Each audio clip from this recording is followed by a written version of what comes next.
জানিয়েছে বাবা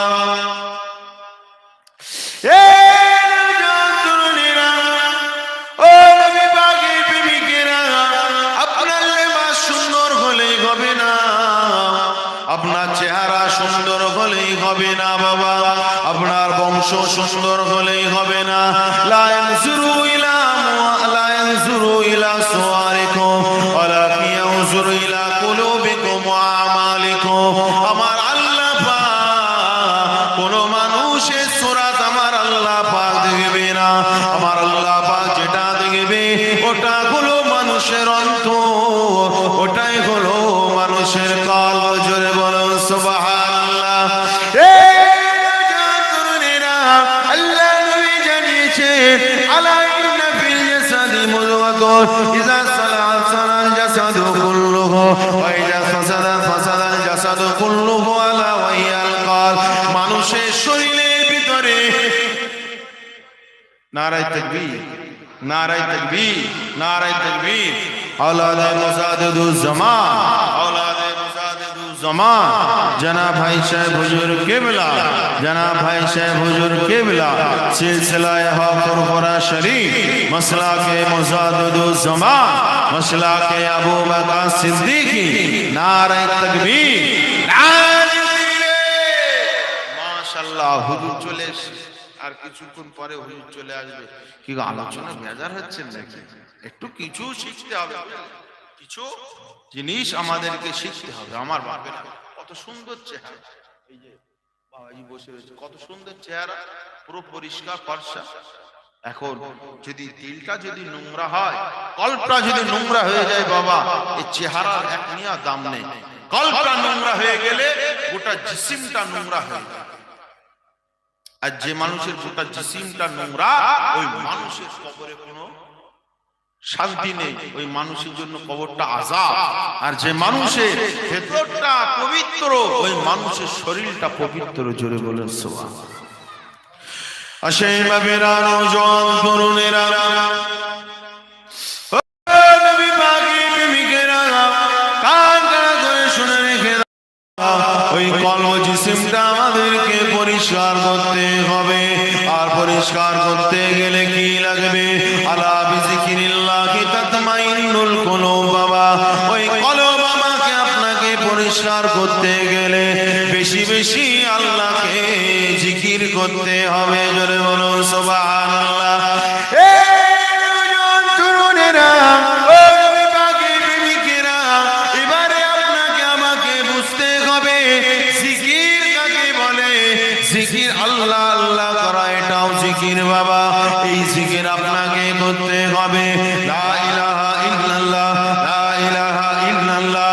এই জিকিরগুলো আপনাকে করতে হবে। কলবে আপনাকে ধাক্কা দিতে হবে। কলবের মরিচিকা ময়লাগুলো সব দূরে সরে যাবে। জোরে বলুন সুবহানাল্লাহ।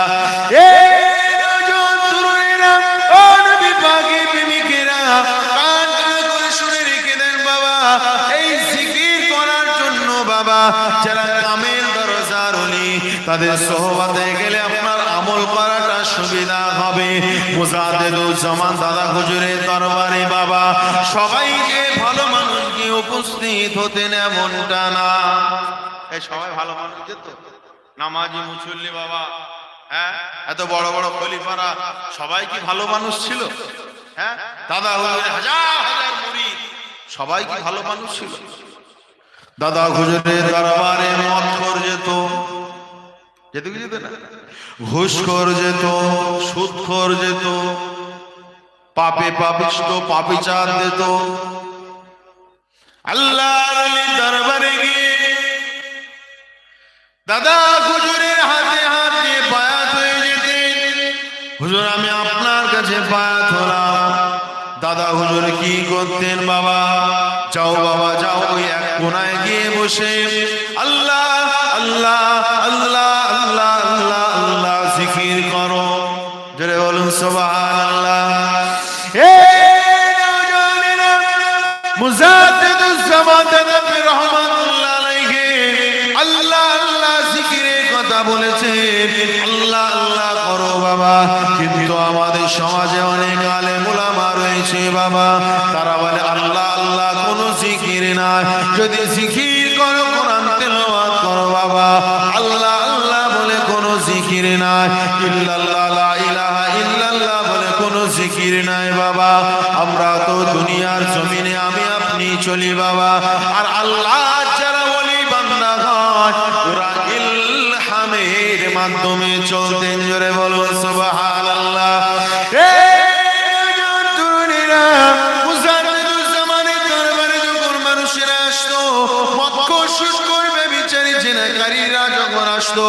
মুজাদ্দিদুজ্জামান বলতেন বাবা আল্লাহ আল্লাহ আল্লাহ আল্লাহ করো। যখন একজন ব্যভিচার 2 দিন তার জবান থেকে আল্লাহ আল্লাহ বার করলো, একজন মদখোর যখন 2 দিন তার জবান থেকে আল্লাহ আল্লাহ বার করলো বাবা, অটোমেটিক ওই পাপীগুলোর ভিতরে একটা পরিবর্তন হয়ে গেল। যে জবান থেকে আল্লাহ আল্লাহ করলাম, ওই জবান থেকে কিভাবে গালি বার করি, ওই জবান দিয়ে কিভাবে মদ খাই, যে জবান দিয়ে আল্লাহ আল্লাহ করলাম, ওই জবান দিয়ে কিভাবে মানুষকে ঠকিয়ে ভক্ষণ করি। আল্লাহর ওলিদের দরবারে মানুষ চলে গেল, আল্লাহর ওলিদের দরবারে যাবার পরে মানুষগুলো তারা ওলিয়ে কামিল হয়ে গেল। আরো জোরে বলুন সুবহানাল্লাহ। ওলি আউলিয়াদের সাহাবা হাক্কানি আলেম ওলামাদের সোহবত থেকে জিকির, আজকার, তাসবিহ, তাহলিল আমাদের বেশি বেশি করতে হবে। আমার ভাইয়েরা, আপনি আমার যুবক ভাইরা রাতে অনেকেই গান শুনে কি শুনে, হ্যাঁ, স্ট্যাটাস ভিডিও দেখে, গান শুনে, সিনেমা দেখে, অনেকে দেখে, এগুলো হলো পাপ। আমার ভাইয়েরা, যদি একদিন যদি কোনো অশ্লীল ভিডিও যদি আপনার মোবাইলে আসে, আপনি না দেখার জন্য আপনি একবার স্ক্রল করে তুলে দেবেন, যে নোংরা জিনিস একটা ঘৃণা মনোভাব রেখে আপনি স্ক্রল করে তুলে দেবেন, যে দেখবো না। দেখবেন আপনার মনটা, আপনার কলটা, আপনার নাফসটা কতটা শান্তি অনুভব করে। জোরে বলুন সুবহানাল্লাহ।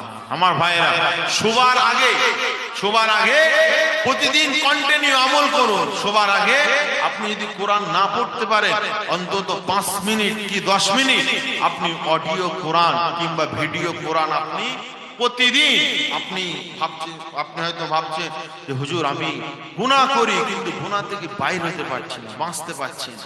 আমার বাপেরা, আমার ভাইয়েরা, এই আমলটা করো। 5 থেকে 7 মিনিট কোরআন তেলাওয়াত শুনবে, দেখবে। তারপরে তুমি যে গান শুনবা, গান দেখার যদি মন চায়, তোমার একটা ঘৃণা জন্মাবে। যেটা বলুন সুবহানাল্লাহ। তোমার মন চাইবেই না যে আমি একবার গানটা দেখি, আমি একবার সিনেমাটা চালু করি, তোমার মন চাইবে না। এটা হলো কোরআনের নূর। জোরে বলুন সুবহানাল্লাহ। আসে বাপেরা, নওজোয়ান তরুণেরা,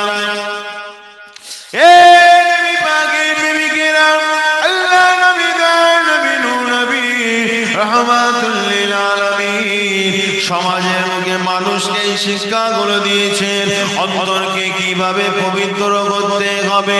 তাহলে 1 নম্বর আপনাকে বললাম, জিকির আজকার আপনাকে করতে হবে। ও যুবক ভাইরা, শুধু আল্লাহ আল্লাহ জিকির নয়, অবশ্যই আল্লাহ আল্লাহ জিকির আছে, কিন্তু আরো জিকির রয়েছে। যেমন কেউ যদি নামাজ পড়ে, নামাজের ভিতরে সূরা ফাতিহা পড়ে, কোরআন তেলাওয়াত করে, ওই বান্দাটা দাঁড়িয়ে জিকির করলো, ওই বান্দাটা রুকুতে গিয়ে সুবহান রাব্বিয়াল আযীম বললো, ওই বান্দা রুকুতে গিয়ে জিকির করলো, ওই বান্দা সিজদায় জিকির করলো, ওই বান্দা বৈঠকে জিকির করলো। এই যুবকেরা, তরুণেরা, এইরকম জাকিরিন যারা, তাদের অন্তরটা পবিত্র হয়ে যায়। একটু জোরে বলুন না সুবহানাল্লাহ। নামাজের মাধ্যমে জিকির আমাদের করতে হবে, কিন্তু আমাদের সমাজে মানুষ অনেকে নামাজ পড়ে না, তাই তো নাকি? হ্যাঁ, এই আছে না? এমন নামাজ পড়ে না, কি ও নামাজের কথা বললে রাগ হয় না? ভাই গুনাহ, মানে নামাজ পড়িনি স্বীকার করতে কি অসুবিধা, তাই তো নাকি? আমি তো আর আপনাকে জাহান্নামে পাঠাচ্ছি? আমি কি আপনাকে খারাপ ভাবছি যে আপনি নিকৃষ্ট অবদার্থ কিছু বলেছেন? হ্যাঁ, নামাজ পড়তে পারি, এটা ব্যর্থতা, আমাদের নামাজি হতে হবে। নামাজি যে মানুষটা আল্লাহর কুদরতি কদমে নিজের কপালটাকে ঠেকিয়ে দেয়, ওই মানুষের থেকে উত্তম মানুষ আর কেউ হতে পারে? হ্যাঁ, ওই মানুষের থেকে সম্মানিত মানুষ আর কেউ হতে পারে? যে আল্লাহর কুদরতি কদমে নিজের কপালটাকে সেজদা অবনত চিনতে নিজের কপালটাকে ছুপে দেয়, ওই মানুষটাই হয়ে যায় ভালো মানুষ। জোরে বলুন সুবহানাল্লাহ। আসেন বাপেরা, নওজোয়ান তরুণেরা, এই যুবকেরা, নামাজের কথা এসে গিয়েছে, তাই একটু নামাজের কথা বলি। নামাজ যারা পড়ে না, যারা নামাজের পাবন্দি করে না বাবা, একটু তেতো লাগলেও শুনে রাখবেন বাবা, আপনাকে সতর্ক করার জন্য বলে যাচ্ছি বাবা। কারণ দুনিয়ার জমিনে আমি আপনি যে একসঙ্গে রয়েছি বাবা, আপনাকে যদি ভুল বুঝিয়ে যদি নরকে জাহান্নামায় পাঠায়, ওটা আমি আপনার প্রকৃত বন্ধু নয়। প্রকৃত বন্ধু এখন দুইজন বন্ধু, বোঝানোর জন্য বলছি, দুইজন বন্ধু একসঙ্গে পড়াশোনা করে, ঠিক আছে, একই ক্লাসে পড়াশোনা করে, দুইজন বিরাট বন্ধু, কাঁধে কাঁধ মিলিয়ে চলে, বুঝলে তো। একজন বন্ধু বিরাট ভালো পড়াশোনা করে, আর একজন বন্ধু সে পড়াশোনা করতে চায় ভালোভাবে, কিন্তু অতটা মুখস্থ হয় না। বলে ভাই আমি পেরে উঠছি না, কি করবো বলতো। তো ওই যে হেভি পড়াশোনা করে শিক্ষিত বন্ধুটা বলছে যে একটা কাজ কর, তুই চিন্তা করিস না, আমি তো রয়েছি, যা পরীক্ষা আসবে আমি তোকে সব বলে দেবো, তুই লিখে নিবি। এটা তো প্রকৃত বন্ধু, তাই তো? হ্যাঁ, কিন্তু আর একজন বন্ধু সে তার নিজের বন্ধুকে বলছে, এই শোন বন্ধু, বন্ধু ঠিক আছে, কিন্তু তুই যদি না পড়িস আমি কিন্তু তোর কিচ্ছু দেখাবো না, আর তোর পাশ করার দায়িত্ব তুই। আচ্ছা, ওটাই তো হাকিকাতে বন্ধু, তাই তো নাকি? হ্যাঁ, যে আপনাকে আবেগ দেখিয়ে আপনাকে পড়া থেকে মাহরুম করলো, আপনি তো একদিন ফাঁসবেন, আপনি তো একদিন বুঝতে পারবেন যেটা আমার ভুল। যে বন্ধু আপনাকে গরম চোখ দেখিয়ে বললো তোর পড়া তুই কর, আমি একটা কিচ্ছু দেখাতে পারবো না, ওটাই হলো প্রকৃত বন্ধু। একদিন ওই বন্ধু আজকে তার কথা টক লাগলেও একদিন কাজে এসে যাবে। জোরে বলুন সুবহানাল্লাহ। আসেন বাবেরা, নওজোয়ান তরুণেরা, ও নবী পাকের প্রেমিকেরা, আজ আমি আপনি এখানে বসে রয়েছি বাবা, আমি আপনাকে একটু নামাজের কথা বলবো বাবা। মনে ব্যথা নেবে না, কষ্ট নেবে না বাবা। আল্লাহর কোরআন থেকে আপনাকে বোঝাতে চাইছি, কাল কিয়ামতের ময়দানে মালিক ইয়াউমিদ্দিন বিচার হয়ে যাবে, এক শ্রেণীর মানুষেরা জাহান্নামায় চলে যাবে, কাল কিয়ামতে বিচার হবে, জাহান্নামায় চলে যাবে বাবা। ময়দানে মাহশারে আমার আল্লাহ পাক হিসাব নেবেন। এক শ্রেণীর মানুষেরা জাহান্নামায় চলে যাবার পরে এমন করে জাহান্নামের ফেরেশতারা ওই জাহান্নামীকে জিজ্ঞাসা করবে, ইয়াসালুনাকা আনিল মুজরিমিন, ও অপরাধীরা, অপরাধীদেরকে জিজ্ঞাসা করবে, অপরাধীদেরকে জিজ্ঞাসা করবে, ইয়াসালুনাকা আনিল মুজরিমিন, অপরাধীদের জিজ্ঞাসা করবে, মা সালাকা লাকুম ফি সাকার, কিভাবে কে তোমাদেরকে আগুনের মধ্যে পাঠালো, সাকার নামক জাহান্নামের মধ্যে কে তোমাদেরকে পাঠালো। জাহান্নামীদের কারা জিজ্ঞাসা করবে? ফেরেশতারা জিজ্ঞাসা করবে, কে তোমাকে এই জাহান্নামে পাঠালো, কি কারণে তুমি এই জাহান্নামে আসলে। এই নওজোয়ানেরা, ওই জাহান্নামীরা তারা স্বীকার করে নেবে, তারা বলবে, ক্বালু লাম নাকু মিনাল মুসাল্লিন, ওয়াল্লাহ পাকের ফেরেশতারা, লাম নাকু মিনাল মুসাল্লিন, আমরা দুনিয়ার জমিনে নামাজ আমরা আদায় করতাম না। এই যুবকেরা, এটা আমার ঘরের কথা নাই বাবা, আল্লাহর কোরআন আপনাকে শোনাচ্ছি বাবা। আল্লাহর কোরআনের থেকে আর শ্রেষ্ঠ ওয়াজ পৃথিবীর জমিনে হতে পারে না।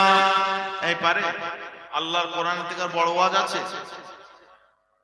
যারা বেনামাজি বাবা তারা স্বীকার করবে ক্বালু লাম নাকু মিনাল মুসাল্লিন, আল্লাহর ফেরেশতারা নামাজ না পড়ার কারণে এই জাহান্নামে ঢুকলাম।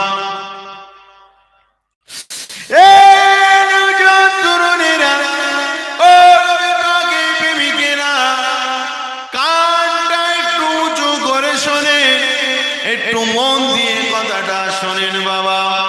এখানে তো অনেক মানুষ হয়তো নামাজ পড়ে না, ফজরের নামাজ বছর কি বছর পার হয়ে গেল, একবারও ফজরের নামাজে শরীক হলো না। এমন মানুষ আছে না? না, বছরের পর বছর পার হয়ে গেল, আপনার 5 ওয়াক্ত নামাজের কোনো খবর না, কোন রকম ভাবে জুমার 2 রাকাত নামাজ আদায় করে ভেগে যায়, আর পাওয়া যায় না। ঠিক বলছো না ভুল?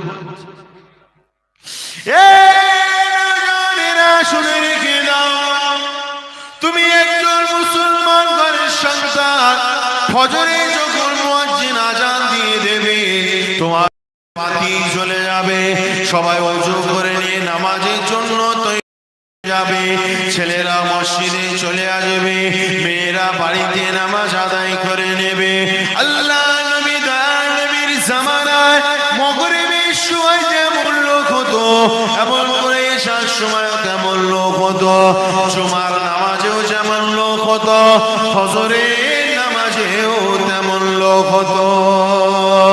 এই যুবকেরা তরুণেরা, কিন্তু আমাদের সমাজে দেখা যায় বাবা, ফজরের সময় ঠান্ডা কালে তো পাওয়াই যায় না, আবার আসরের সময়ও পাওয়া যায় না, মাগরিবে একটু লোকটা হয়তো বেশি হয়, আর জুমার দিনে একটু লোকটা হয়তো বেশি হয়।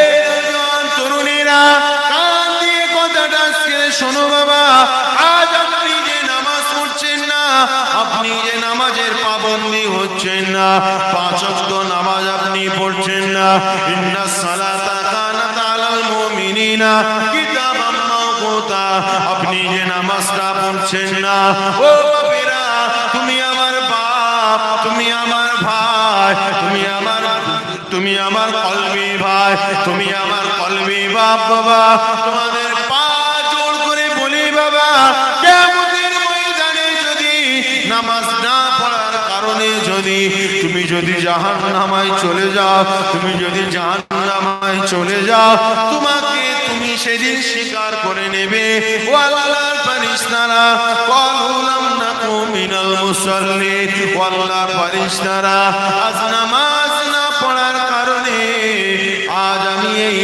আযাবের মধ্যে গ্রেফতার হয়ে গেলাম। নামাজ না পড়ার কারণে আযাবে গ্রেফতার হয়ে গেলাম। কি গো, আমি কি এটা আরবি কথা, আমি কি কোরআনের নামে কি চালিয়ে দিচ্ছি মিথ্যা ভাবে নাকি? হ্যাঁ, একজন স্বীকার করো আমার বাপেরা, আজকে আপনারা কত সম্মান ইজ্জতে বেঁচে আছেন, ঠিক না বেটি? এক একজন মানুষের এক একটা সম্মান রয়েছে, একটা মর্যাদা রয়েছে। সেই মর্যাদা যদি মরণের পরে যদি আপনাকে আগুনে জ্বলতে হয়, তাহলে কত কষ্টের, কত আফসোসের ব্যাপার বলেন তো বাবা। একটু দুনিয়ায় কষ্ট করে গিয়ে 5 ওয়াক্ত নামাজ আপনাকে বলছে, 5 ওয়াক্ত নামাজ, আপনি ব্যস্ত মানুষ, আপনি ফরজটুকু পড়ে, সুন্নত পড়ে, নফল আপনাকে পড়তে হবে না। আমি আপনাকে বলছি, আপনি ব্যস্ত মানুষ, অত লম্বা পড়তে হবে না। আপনি অফিসে কাজ করেন, আপনি খুব ব্যস্ত, আমার কথা যেন আমার বিভ্রান্তি ছড়াবেন না, আমি যেটা বোঝাতে চাইছি, খুব ব্যস্ত আপনি, দেখা যাচ্ছে শুধু মানে ফজরের মানে ফরজ নামাজটুকু আপনি পড়ে চলে আসেন, ঠিক আছে? সুন্নত নামাজ ছাড়লে গুনাহ নেই, কিন্তু কন্টিনিউ সেটা আদাতে পরিণত করা, এটা হলো গুনাহ, বুঝলেন? এবার এটা পরিস্থিতি হিসেবে নির্ভর করে, ঠিক আছে? আপনি এখানে কাজ করছেন, কিন্তু এমন একটা সংগঠনে কাজ করছেন যে সেখানে একটা টাইম টেবিলের ব্যাপার রয়েছে, ঠিক আছে? সেখানে অনেক ধর্মের মানুষ সেখানে কাজ করে, আপনি দীর্ঘ সময় ধরে আপনি তাসবিহ তাহলিল সুবহানাল্লাহ আলহামদুলিল্লাহ করছেন, আধা ঘন্টা সময় পার করে দিলেন, এটাও ঠিক না। বুঝা যাচ্ছে কথা? সুন্নতে মুআক্কাদা কোনো কারণে আপনার যদি ছেড়ে দেয় আলাদা জিনিস, কিন্তু এটা আবার কন্টিনিউ ছাড়া এটা আবার গুনার কারণ হয়ে যায়। বুঝাচ্ছেন না? কারণ তাকমিলুল সালাত, কিয়ামতের ময়দানে যদি আমলের কোনো ঘাটতি হয়ে যায়, সুন্নত নফল গুলো আপনার ওই আমল গুলো, ফরজ আমলে যদি ঘাটতি হয়, সুন্নত নফল তার পরিপূরক হয়ে যায়। জোরে বলুন সুবহানাল্লাহ। আসেন বাবেরা, নওজোয়ান তরুণেরা,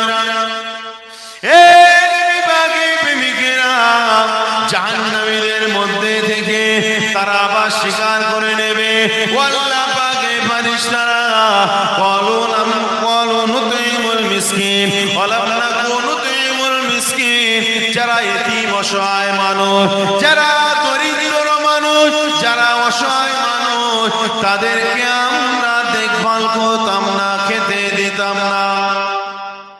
এতিম অসহায়দেরকে না দেখা এটাও একটা জাহান্নামে যাওয়ার কারণ হয়ে যাবে। শরীয়ত আপনাকে বাধ্য করেছে।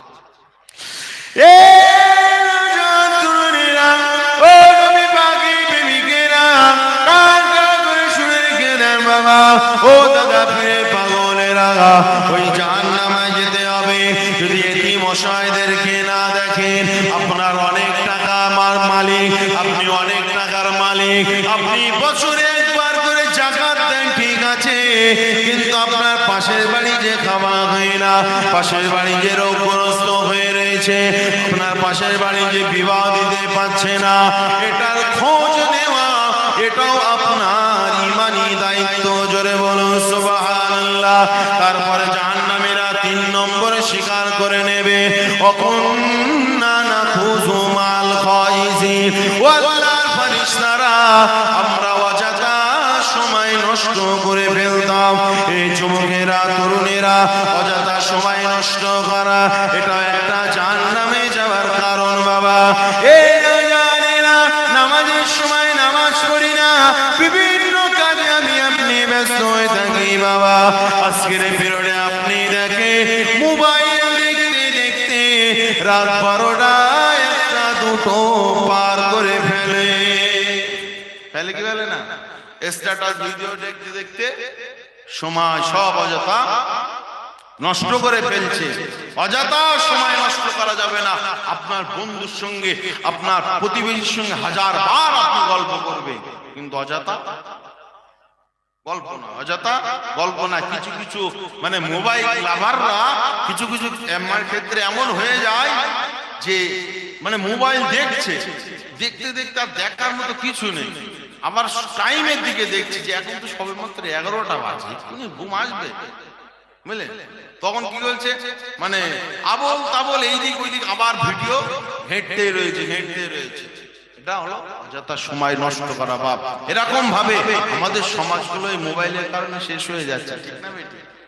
হ্যাঁ, কত অনার্থক জিনিস আপনি দেখছেন। আল্লাহর কসম, এরকম ভাবে যদি অনার্থক জিনিসগুলো দেখেন, অযথা সময় নষ্ট করেন, এটাও আপনার জন্য একটা খারাপ, ঠিক না বেটি? এটা দুনিয়ার জিন্দেগিতে যেমন খারাপ, এটা পরকালে আপনার জাহান্নামে যাওয়ার কারণ হয়ে যাবে। কি আলোচনা অসুবিধা হচ্ছে না? আসে বাবেরা, নওজোয়ান তরুণেরা, নবী পাকের প্রেমিকেরা, আমি আপনাকে আল্লাহ নবীর মুহাব্বত সম্পর্কে বলতে বলতে এত দূর আসলাম। আল্লাহ নবীর কথা বলছিলাম। বাবা, আরেকটুখানি আপনাকে বলে দেই, এইরকম যারা বেনামাজি তারা ভাবে একদিন নামাজ পড়বো, এইরকম অযথা সময় নষ্টকারী তারা ভাববে একদিন সংযত হয়ে যাব, এইরকম জুলুমকারীরা তারা ভাববে একদিন আমরা ঠিক হয়ে যাব। এই নওজোয়ান তরুণেরা শুনে রেখে দাও, ওই জাহান্নামীরা স্বীকার করে নেবে, অনুকাযযিবু বিয়াউমিদ্দিন, ওয়াল্লাহর ফেরেশতারা আমরা ডাইরেক্ট আল্লাহকে তো অস্বীকার করিনি, আমরা ডাইরেক্ট কিয়ামতকে তো অস্বীকার করিনি। অনুকাযযিবু বিয়াউমিদ্দিন, নামাজ না পড়ার কারণে, অসহায়দেরকে না দেখার কারণে, এমন করে অযথা সময় নষ্ট করার কারণে আমরা কিয়ামতকে আমরা অস্বীকার করে ফেলেছিলাম। হঠাৎ করে যে আমাদের মরণ চলে আসবে আমরা বুঝতে বিলাসিতায় ইচ্ছা মতো ভাবে জীবনটা পার করতেছিলাম, আর হঠাৎ করে মরণ আমার চলে আসলো, বুঝতে পারলাম না। কি আমাদের সমাজে অনেক বেনামাজি মানুষ মারা যায় কি যায় না? হ্যাঁ, কবরে দাফন করা হয়। অনেক মানুষ রয়েছে নবীর সুন্নাত নেই, পা থেকে মাথা পর্যন্ত কবরে তাদের দাফন করা হয়। ইমাম সাহেব খুব প্রশংসা করে, করে কি করে না? মানুষটা খুব ভালো ছেলে। এখন ইমাম সাহেব প্রশংসা যদি না করে, হয়তো ইমামের চাকরি টিকবে না। ঠিক না বেটি? ইমামের হয়তো চাকরি টিকবে না। আমার বাপ খারাপ বলি, দেখা যাচ্ছে একজন মানুষের নামাজ পড়তো না, এখন মারা গিয়েছে, বুঝলেন? ইমাম সাহেব বলল, মুসল্লি কেরামগণ, আপনারা যারা উপস্থিত হয়েছেন, আপনাদেরকে পায়ে ধরে বলি যে মানুষটা তিনি যে বিদায় নিয়েছেন, আল্লাহকে জান্নাতুল ফেরদাউস নসিব করুন। মুসল্লি ভাইয়েরা, বাপেরা, তবে তোমরা জানো এই লোকটার মতো তোমরা যেন বেনামাজি অবস্থায় থেকো না, তোমাদেরকে একদিন কবরে যেতে হবে। কি গো, মেনে নেবে মানুষ? এই মানুষ মেনে নেবে? যতই প্রশংসা করুক, যতই একজন মৃত্যু মানুষের প্রশংসা করুক, তার যদি আগে থেকে যদি কিছু না থাকে, আপনার প্রশংসা তার প্লাস হবে না। বুঝাচ্ছে কথা? আমার যদি শিক্ষা, আমার যদি আগে যদি আমার 5 টাকা থাকে, আর কেউ যদি আমাকে 5 টাকা দেয়, তারপর তো সেটা যোগ হবে, তাই তো নাকি? আর না থাকলে যোগ হবে? না থাকলে যোগ হবে না। কোন মানুষ দুনিয়ার জন্য যদি ভালোভাবে না চলে, আর মানুষ যদি প্রশংসা করে, যোগ হবে না। তবে ওই মানুষটা যদি ভালোভাবে চলে, জীবনের যদি কোনো ত্রুটি বিচ্যুতি থাকুক আর না থাকুক, কেউ যদি ভালো বলে, ওটা যোগ হয়ে যায়। জোরে বলুন সুবহান।